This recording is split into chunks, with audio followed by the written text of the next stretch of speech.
Take a moment to picture yourself in 371 BC. The known military world was dominated by a single Greek city-state for over 2 centuries. Its fighters were thought to be unbeatable. All other armies imitated its fighting strategies, and its name alone was enough to make generals and rulers shudder. We are discussing the most dreaded military machine in ancient history, Sparta. But everything changed forever in a single day aboard a plane called Leuctra. 300 years of Spartan military dominance were overthrown in a few-hour conflict that changed the trajectory of Greek history.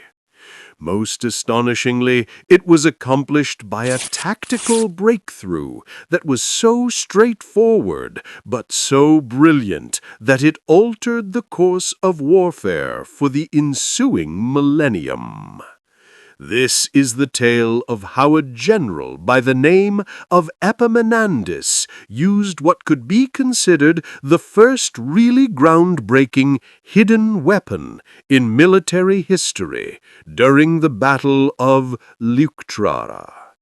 An invention that was based on a brilliant concept that turned common men into a force that could destroy the most dreaded military structure in antiquity, rather than on new technology, materials, or weaponry.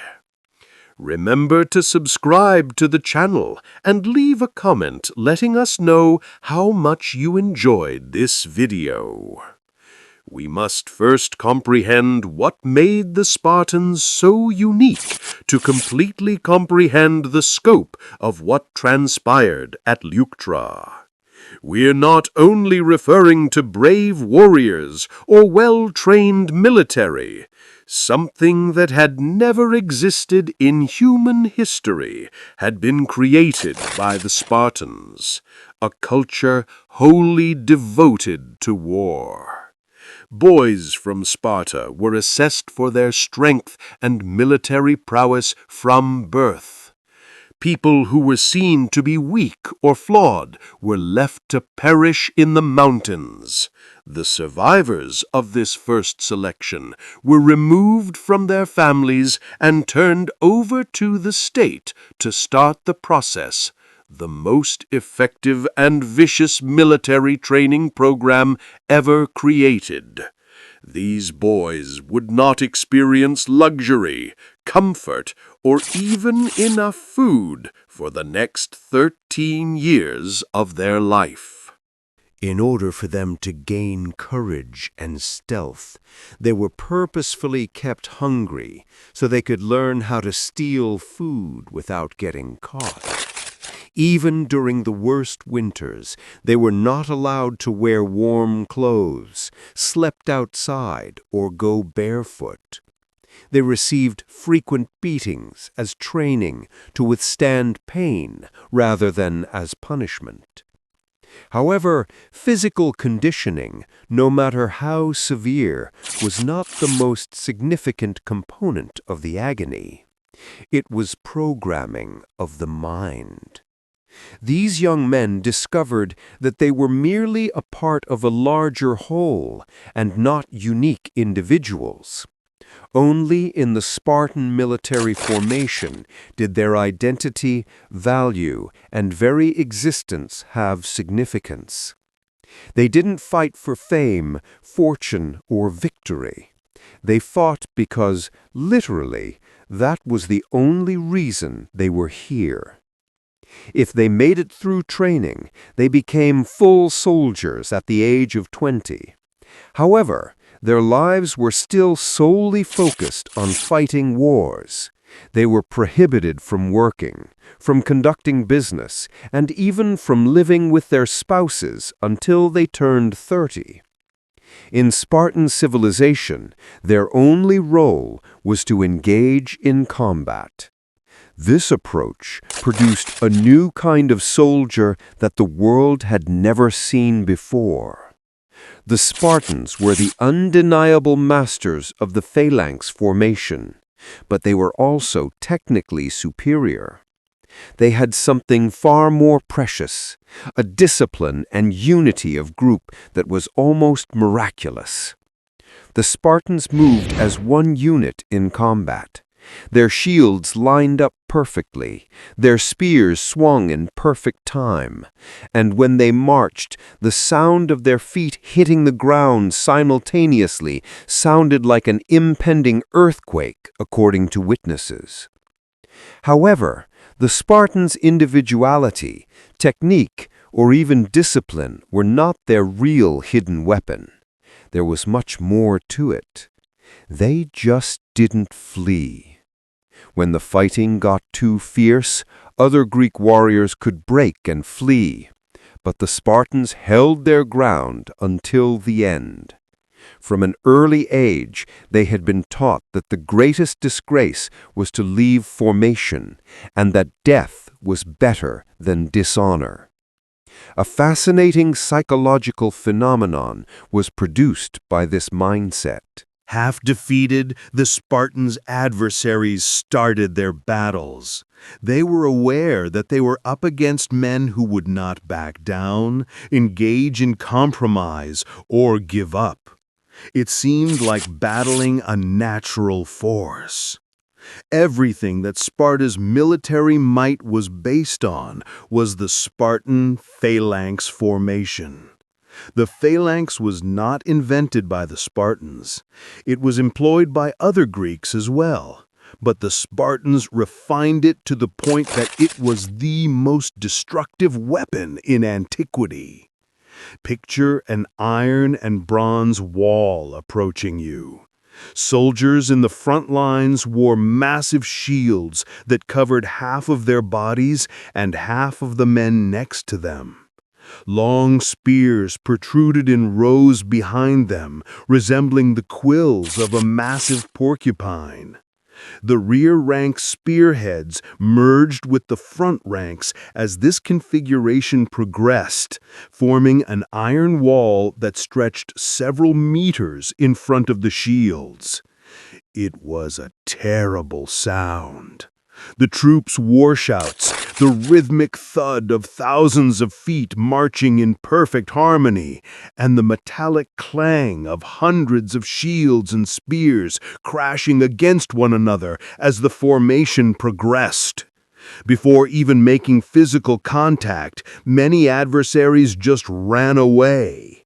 The reality was far worse than anticipated for those who were foolish or courageous enough to confront a Spartan phalanx.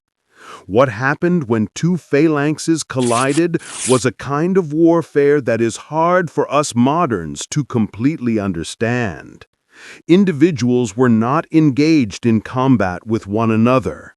Hundreds of men on each side were pressed together in a dense mass, making it a literal collective push. Even the frontline soldiers were unable to freely swing their rifles. They could hardly move their arms since they were crammed up against the opponent. Short dagger thrusts and efforts to use the spearhead under opponent shields constituted the majority of the battle. The men in the rear lines, meanwhile, pushed as hard as they could in an attempt to break the opposing formation by sheer force. The Spartans were totally favored in this style of fighting. Even under tremendous pressure, they were able to retain their formation because of their great discipline. They were able to press longer and harder because of their superior physical conditioning. And because of their mindset, they never gave up. The outcome was predictable in the most dire circumstances. The Spartan phalanxes destroyed their adversaries in battle after battle, decade after decade, and century after century. The wings, where the pressure was less severe, were typically where the adversary formation broke first. What started out as a well-organized combat devolved into a one-sided bloodbath as soon as a tiny section of the enemy lines started to withdraw, and the rest soon followed.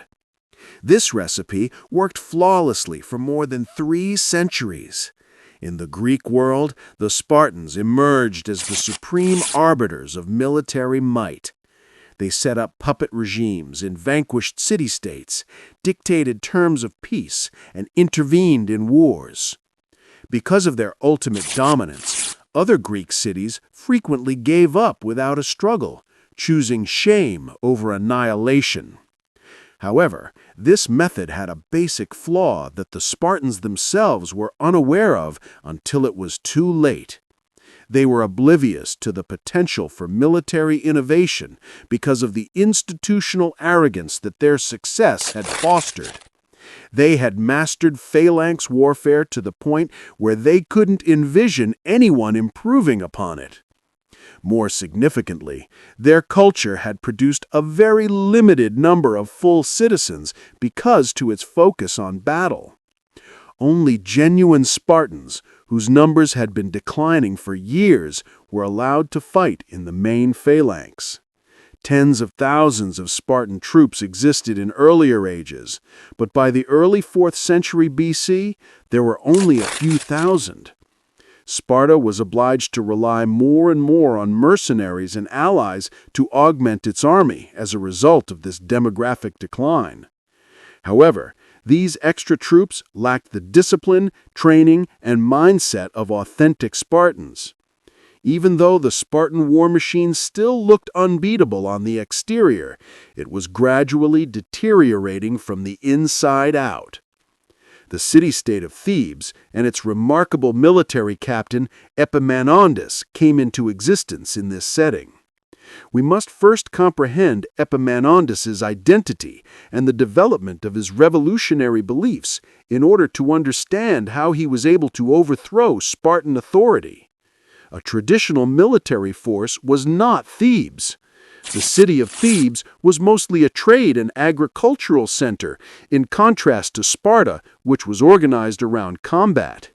Instead of being professional soldiers, its people were farmers, craftspeople, and traders. Thebes was seen as a second-class power in the Greek military hierarchy, capable of self-defense, but most definitely unable to compete with Sparta on an equal footing. The result of this more harmonious community was Epaminondas. In addition to his military training, he had been educated in philosophy, mathematics, music, and rhetoric. He had acquired something uncommon among military leaders of his era as a result of this varied education: the capacity to approach conventional issues with genuinely novel ideas. Unlike other Greek generals, Epaminondas did not approach the study of Spartan military tactics with the customary devotion. Rather, he approached the Spartan phalanx with the critical eye of a problem-solving mathematician. He noted both its advantages and disadvantages. More significantly, he started to think about strategies to take advantage of such flaws. Epaminondas had the brilliant insight to see that the strength of the Spartan phalanx was not derived from their uniform strength, but rather from their unity. The creation was successful because each component functioned as a single organism. But this also meant that the entire structure could fall apart like a house of cards if that cohesiveness were to be broken at a crucial moment. How to do this was the problem. There were no apparent flaws in the Spartan phalanx. The Spartans themselves were evenly spaced throughout the line to make sure there were no areas that were especially susceptible.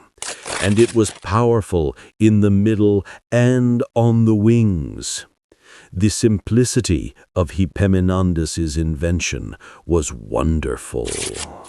He wouldn't try to attack every point if the Spartan phalanx was strong everywhere.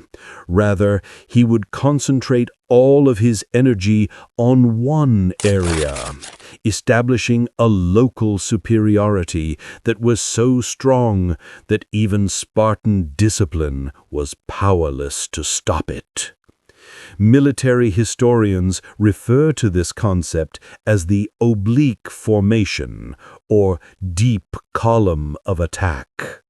Although Epaminondas' invention was easy to explain, its consequences were revolutionary. Greek phalanxes were traditionally arranged in a line with uniform depth, squarely against one another. A phalanx's depth was maintained from left to right if it was 8 ranks deep. As a result, the strength of every segment of the battle line was roughly equal to that of the corresponding enemy section. Epaminondas radically altered this strategy. He concentrated the majority of his soldiers in a particular area of his line, rather than keeping the depth constant, forming a column that was at least 50 ranks deep, rather than 8 or 10. The greatest Spartan troops would normally deploy in the opposite position from this superstructure of men, which was on the left wing of his army. They purposefully undermined the rest of their line. Their right wing and center troops were told to move cautiously and stay out of direct battle for as long as they could. Before the rest of the Theban army was routed, the entire plan depended on the huge left column breaching the Spartan defenses. Epaminondas created other tactical innovations to increase the efficacy of this approach. He organized 300 troops who were hand-picked for their bravery and expertise to form an elite organization known as the Sacred Battalion. In direct combat with the elite Spartans, these warriors were placed at the head of the attack column. The most significant innovation made by Epaminondas, however, was not tactical. It had a psychological component. Given the Spartans' reputation for invincibility, Alexander realized that his warriors needed to think they could defeat them, which seemed inconceivable. He started a month-long physical and mental preparation program to do this. Epaminondas gave his soldiers a detailed explanation of the plan of action. He forced them to continuously rehearse the formation until they could perform it flawlessly, even when under duress.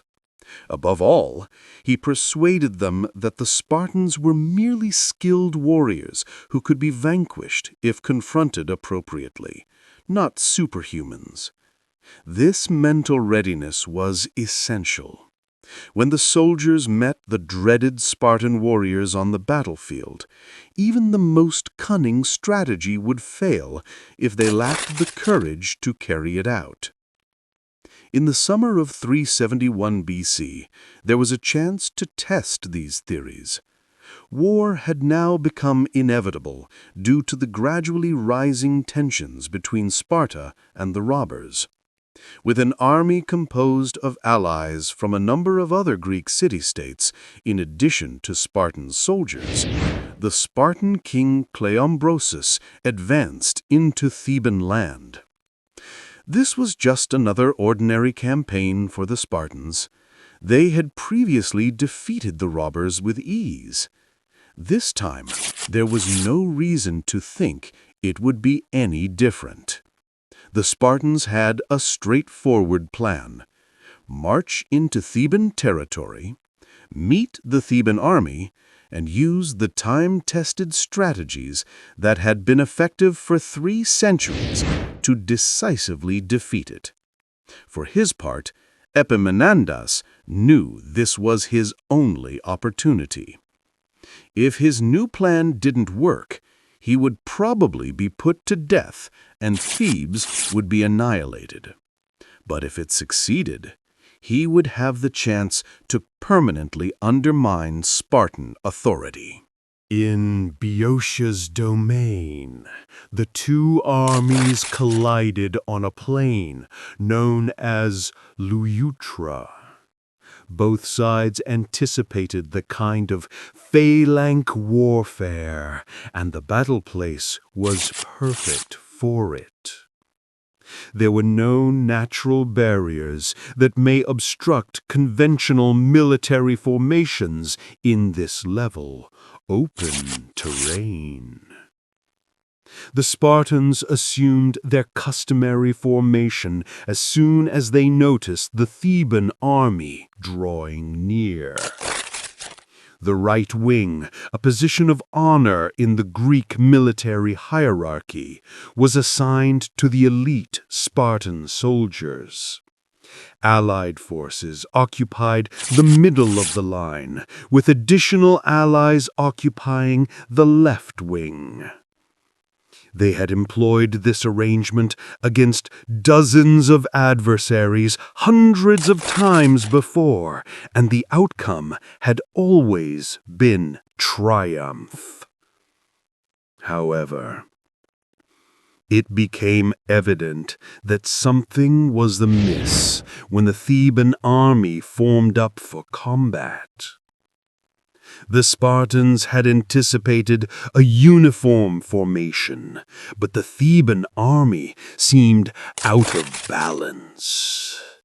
With rows and rows of soldiers crammed into a column-like configuration rather than a conventional combat line, the left flank was heavily reinforced. At first, the Spartan commanders were perplexed. They didn't know how to fight this strategy or recognize it. Some said the Thebans had just misplaced themselves. Others speculated that it might be an intimidation strategy, a display of concentrated force meant more for show than for practical use. The Spartans were unaware of the fact that they were going to encounter a whole new aspect of combat. The notion of concentration of force, which states that it is preferable to be extremely strong in one area and weak in others, rather than being moderately strong everywhere, was first applied in a completely methodical way by Epaminondas. Everything went according to Epaminondas's plan. As the combat started, he avoided direct conflict and gave his left supercolumn more time to complete its job. His army's center and right wing moved slowly forward. As everything was going on, the best Spartan troops collided with the Holy Battalion at the head of the Theban column. The Spartans faced enemy warriors who not only lived up to their reputation, but also engaged in combat with a savagery that rivaled their own for the first time in decades. However, it was not the individual combat that was truly innovative. It was in the situation's basic physics. Although the elite Spartans and the elite Thebans engaged in approximately equal fighting, there was a line of soldiers behind the leading Spartans, all of them pushing in the same direction and applying pressure to the same particular area of the Spartan line. Never before had the Spartans been under such intense pressure. All down the line, their customary formation had been built to endure consistent onslaught. Dealing with such a tremendous force applied to one location had never been done before. The Spartans resisted at first. Even in the face of tremendous pressure, their renowned discipline maintained the formation. However, the situation's physics were unforgiving. 8 or 10 ranks of Spartans were pressed against 50 ranks of Theban infantry, creating a pressure that could not be sustained indefinitely. The Spartan line started to back off, meter by meter. The Spartans never backed down. Therefore, this was an important psychological event. The notion that they would hold their position till death was the foundation of their entire identity. Something fundamentally snapped in their collective confidence as they started to be physically pushed back. The battle's turning point was when Cleombromus, the Spartan king, was killed. Cleombromus had placed himself exactly where the Theban pressure was greatest, and Spartan kings typically led by example by fighting in the front ranks. In addition to removing the Spartan army's commander, his passing left a real gap in the Spartan structure.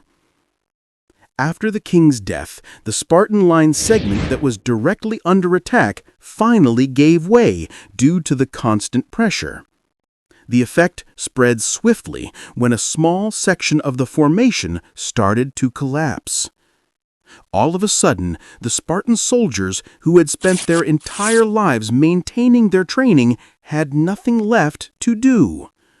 No Greek had witnessed anything like what came next. In generations. Spartan troops escaping the battleground. The retreat soon became a rout, and the rout became panic. The army that had ruled the Greek world for 3 centuries was completely falling apart in a matter of minutes. The battle's final numbers speak for themselves.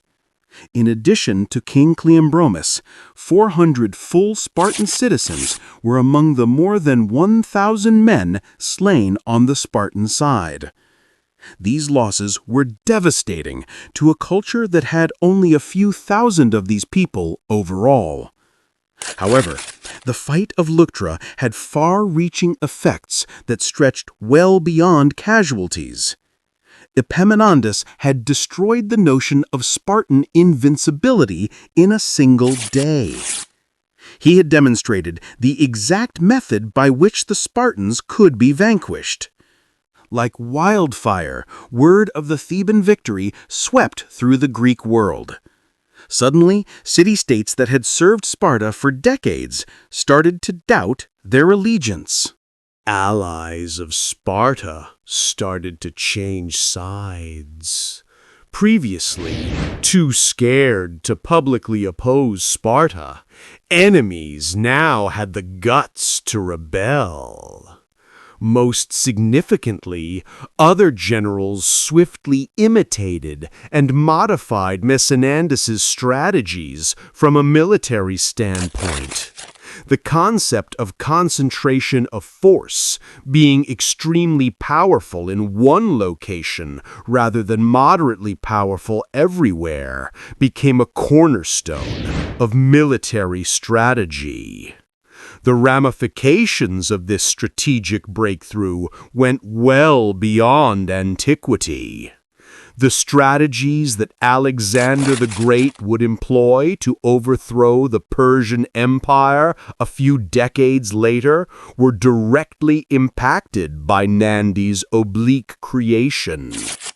Roman military strategists were impacted by Alexander's inventions, and they taught these principles to commanders in the Middle Ages.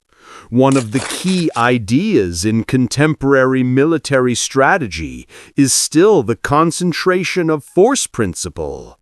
Military leaders from Napoleon to the leaders of World War II have employed variants of the fundamental concept that Epaminondas invented at Leuctra. To completely comprehend the significance of the Battle of Leuctra, superior force must be concentrated at the critical moment to breach enemy fortifications. We must consider the battle's long-term effects on the Greek world in addition to what transpired during it. Epaminondas pressed his advantage right after Leuctra. He made the decision to totally destroy Spartan authority, rather than merely concede the battle and work out a beneficial treaty. He began a string of military expeditions that pushed well into Spartan territory over the ensuing years. The liberation of Messenia was the most catastrophic of these assaults. The Messenians had been held as serfs by the Spartans for more than 300 years. They were enslaved people who supplied the agricultural work required to maintain the Spartan military culture. This forced workforce was essential to the Spartan economy as a whole. Epaminondas essentially broke the economic foundation of Spartan authority when he freed Messenia and assisted in the creation of an autonomous city-state there. Spartan inhabitants had to begin working to support their families in the absence of Messenian labor, which reduced the amount of time they could devote to military training. For the Spartans, this shift created a vicious cycle. They were less proficient soldiers as a result of having less time for military training. They lost more battles with less capable men, which further diminished their resources and territory. They were made weaker by the fact that they could support even fewer professional warriors with fewer resources. Sparta rose to the status of a third-tier military force in Leuctra's time. It was no longer possible for the city-state that had ruled Greece for 3 centuries to adequately protect its own borders. Macedonia, under Philip II and later Alexander the Great, would finally fill the power vacuum left by the fall of Spartan authority in the Greek world. However, robbers took control of central Greece in the years immediately following Leuctra. Epaminondas continued their tactical innovation during this time of Theban supremacy. He experimented with various heavy and light infantry combinations, created new formations, and started incorporating cavalry into his infantry units more successfully. For almost 10 years, Thebes were at the vanguard of Greek military advancement thanks to these ongoing breakthroughs. Generals all around the Mediterranean region started adopting aspects of Epaminondas's plan into their own tactics, while other city-states dispatched observers to research Theban methods. However, I might be Epamindas's approach to the issue of military innovation, rather than any particular tactic, was his most significant contribution to military history.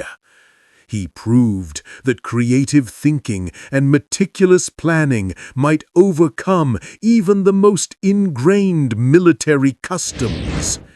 Ancient Greek battles were not the only places where this message found resonance.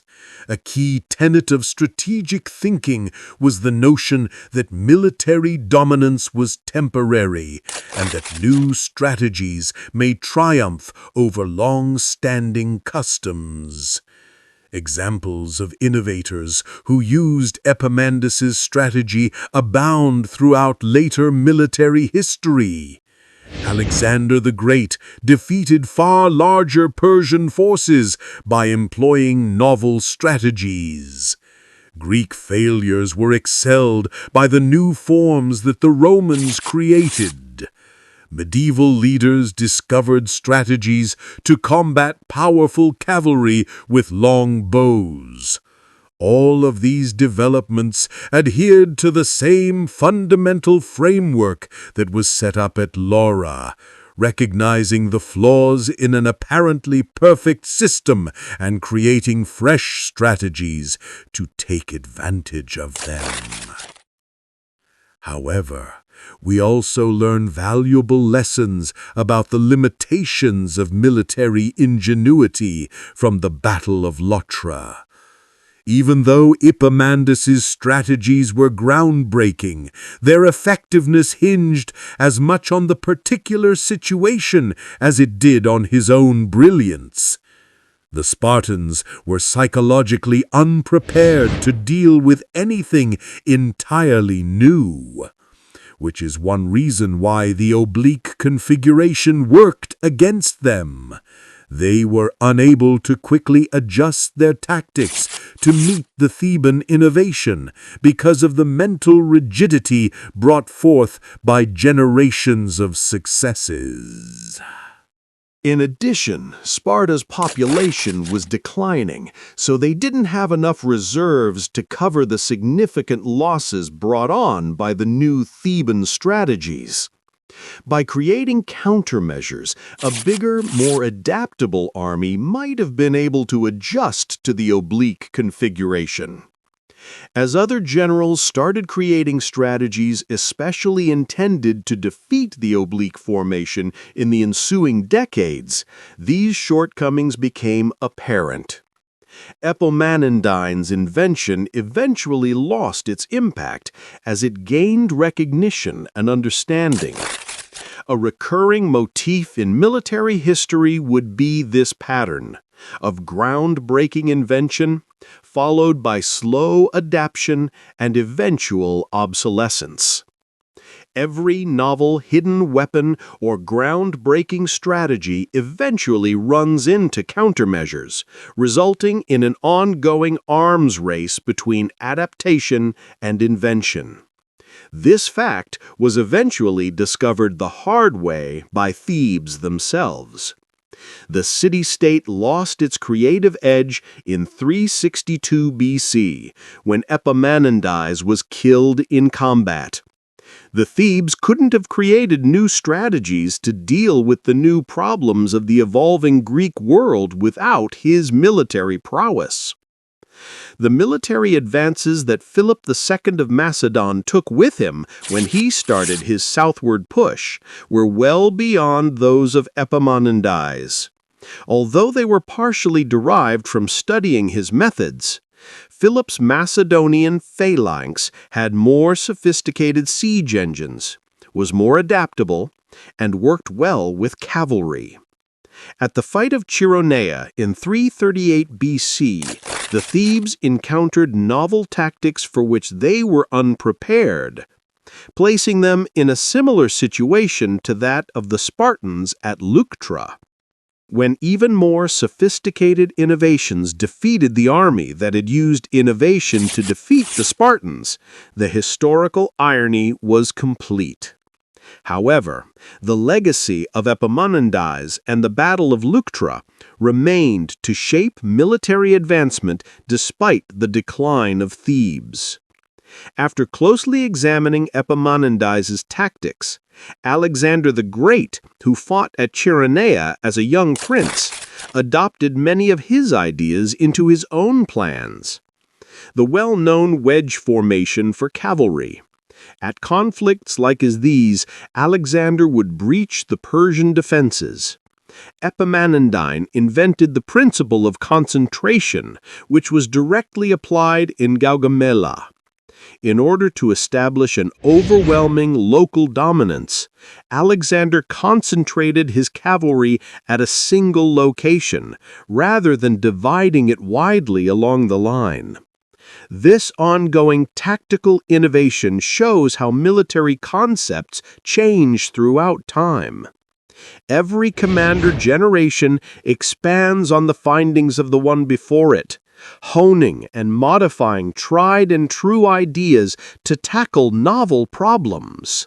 Important lessons were also acquired from the Leuctra experience by the Romans, who would later dominate the entire Mediterranean world. They adopted the idea of concentrated force into their own strategies, albeit creating a whole different military structure based on the legion rather than the phalanx. In essence, Epaminondas's offensive column was modified for the Roman battle technique to become the kounos, a Roman formation. As the Epaminondas had done centuries before, Roman commanders frequently concentrated multiple cohorts in a single location to breach enemy walls when confronted with very obstinate foes. Above all, the Romans comprehended Leuctra's more general message regarding the value of tactical adaptability. The Romans continuously modified their strategies to deal with new adversaries and circumstances, in contrast to the Spartans, who had become inflexible in their approach to combat. Because of their adaptability, the Romans were able to successfully take on a wide range of opponents. From Hannibal's war elephants to Parthian heavy cavalry regiments, from Greek phalanxes to Gauls' tribal fighters, every new challenge was faced with a strategy that was unique to the circumstance. Over the ages, Leuctra's lesson in military invention has remained relevant. Commanders such as William the Conqueror at Hastings and Charles Martel at the Battle of Tours used versions of the same fundamental idea during the Middle Ages, breaking the enemy's defenses by concentrating superior force at the critical moment. These ideas were applied in far more complex ways in the post-medieval period. The concept of coming on the battlefield with more soldiers than the adversary at the critical moment was the foundation of Napoleon Bonaparte's military strategy, making him arguably the most well-known practitioner of the technique of force concentration. In essence, Epaminondas's strategies were expanded upon in Napoleon's well-known inner line operations. Napoleon defeated larger coalitions by using superior force at key places, concentrating entire armies against specific enemy forces rather than focusing soldiers on a single segment of a battle line. This development of tactical ideas shows how a single invention can have millennia-long effects. One of the core tenets of military strategy is the fundamental notion that Epaminondas developed. It is better to be extremely strong in one location than to be somewhat strong everywhere. However, we also learn valuable lessons about the character of military leadership from the fight of Leuctra. Epaminondas was more than just a tactical pioneer.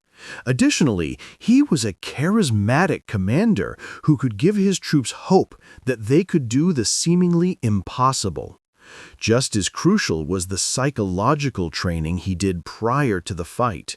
His soldiers were certain that their strategy would succeed and knew exactly what was expected of them when they approached the battlefield, thanks to his tactical advances. This assurance was essential to the operation's success. Additionally, this lesson on the value of psychological preparation and morale became a basic component of military doctrine. Subsequent leaders realized that if soldiers lacked the courage to carry out a brilliant strategy under duress, it would fail. Throughout history, outstanding military leaders have been characterized by their ability to combine tactical ingenuity with inspirational leadership. Alexander blended personal charm with cunning strategy. In addition to being a military innovator, Julius Caesar inspired his troops. Napoleon was well-versed in both the art and science of warfare. We can directly link Epaminondas and the Battle of Leuctra to each of these instances. There, a habit of fusing strategic creativity with meticulous planning and motivation was formed. Military excellence was modeled after leadership. The transient nature of military power, however, is arguably the most significant lesson to be learned from Leuctra. After 3 centuries of domination, the Spartans' dominion came to an abrupt end when they encountered an unexpected obstacle. Throughout history, this lesson has been relevant.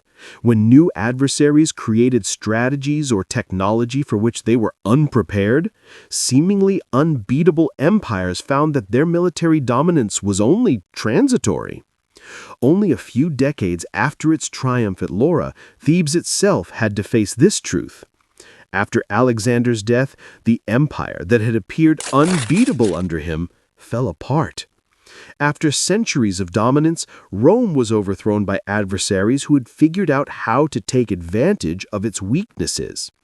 One of history's most dependable constants is the cyclicality of military superiority.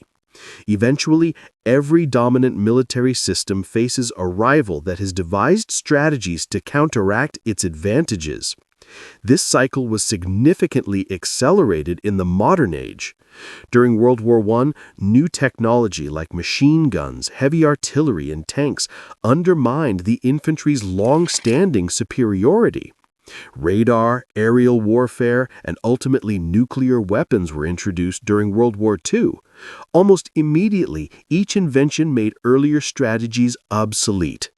This process of innovation and counter-innovation is occurring even more quickly in the modern world. The nature of armed combat is continuously evolving because of new technology like satellite guidance systems, drones, and cyber warfare. However, the fundamental ideas that Epaminondas articulated at Leuctra are still applicable in this era of swift technical advancement. For a military to succeed, psychological preparation, tactical adaptability, and force concentration are still crucial. The fight of LRA is still studied by contemporary commanders as a timeless illustration of how innovation may triumph over long-standing customs, in addition to being an intriguing historical event. The fundamental ideas are still relevant, even if the particular strategies employed are no longer relevant. Even if guided missiles and stealth aircraft are used in modern battle rather than spears and shields, it is still crucial to concentrate superior force at the critical moment, just as it was in 371 BC. The lesson on the importance of mental flexibility is equally significant. The Spartans lost at Leuctra not because they were less skilled warriors, but rather because their mindset became too inflexible. They were unable to immediately adjust to a novel and unexpected circumstance. Historically, numerous military leaders have failed due to this similar mental inflexibility. When generals become overly dependent on strategies that had previously succeeded, they often discovered that they were no longer viable against novel enemy types or under novel conditions. One of the most important qualities a commander may have is the ability to think creatively about military issues, which is what made Epaminondas so successful. Additionally, this concept is applicable to business, technology, and many other facets of human endeavor outside the military. Those who can think creatively about conventional difficulties are often successful. The same mindset that made it possible to recognize flaws in the Spartans' apparent perfection, formation, is the mindset that enables modern businessmen to identify opportunities that others overlook, or scientists to produce groundbreaking discoveries that fundamentally change our perception of the world. In the end, the Battle of Leuctra is significant not only as a military conflict, but also as a demonstration of how creative problem-solving can change seemingly insurmountable circumstances. It appeared completely impossible to confront the Spartans on an equal footing when Epaminondas started formulating his plan. They had the best soldiers in the world, had dominated Greek military for 3 centuries, and used strategies that had worked in hundreds of conflicts. Epaminondas, however, refused to believe that this state of affairs would last forever. Rather, he methodically analyzed the problem, saw untapped potential, and came up with an entirely new solution. The result altered the course of history. If Sparta had not been vanquished by Epaminondas at Leuctra, they might have ruled Greece for generations. This might have prevented Macedonia from becoming a powerful nation, which might have prevented Alexander from conquering other lands. Greek civilization might not have expanded over the Middle East and Mediterranean region if Alexander hadn't conquered them. The following evolution of Roman civilization, and by extension, Western civilization, may have been entirely different in the absence of this cultural influence. This series of events shows how one man's tactical invention in a little Greek city-state may have far-reaching effects that span millennia and influence the course of entire civilizations. The larger lesson is that anything can be changed with creative thinking and resolute effort, regardless of how settled or permanent it appears to be. Until someone discovered a way to beat the Spartans, they appeared to be unbeatable.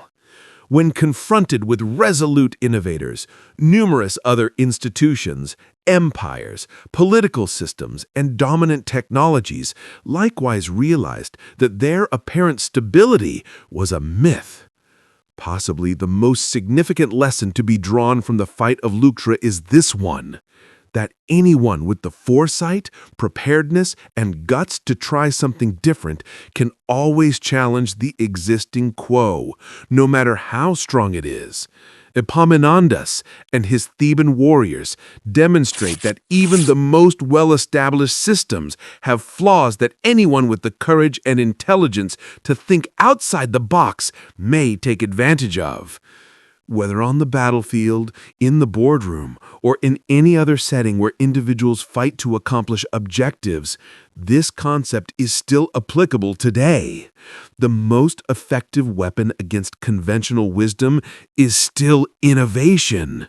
The Leuctra conflict serves as a reminder that no advantage lasts forever, no domination is perpetual, and that there is always room for individuals ready to question traditional thinking with fresh and better ideas. In the end, this conflict, which took place on a now-forgotten Greek plain more than 2,000 years ago, nonetheless teaches us important lessons about creativity, leadership, and the transformational potential of unique ideas.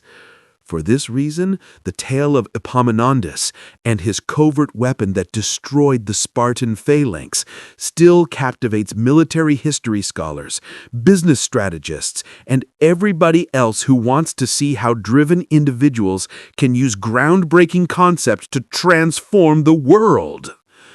Remember Epaminondas and Leuctra the next time you encounter an issue that seems insurmountable or a circumstance that seems unchangeable. Keep in mind that even the most robust systems contain flaws, and that anyone who is prepared to think genuinely creatively can find and take advantage of these flaws.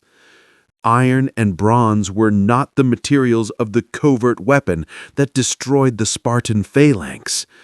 It was composed of ideas, planning, and the guts to try something that had never been done before.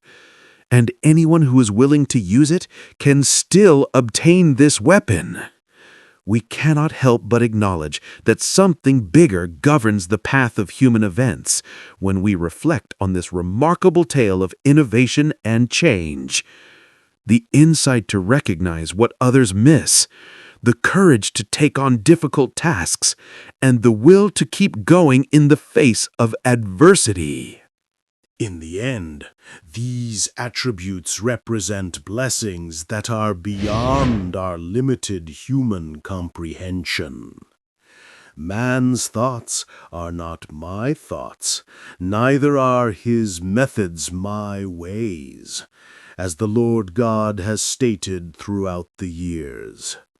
Perhaps the underlying miracle of Lyra was not just Epaminondas' tactical skill, but the fact that at the right point in history, he was granted the insight necessary to look beyond appearances and find a solution where others saw only impossibility. After all, this is among the most important lessons we can learn from this conflict, as well as from human history in general, that there is always a chance that heavenly wisdom will show itself through human action at the most pivotal times when the future is at stake, turning the impossibly possible into reality and permanently changing the path of events.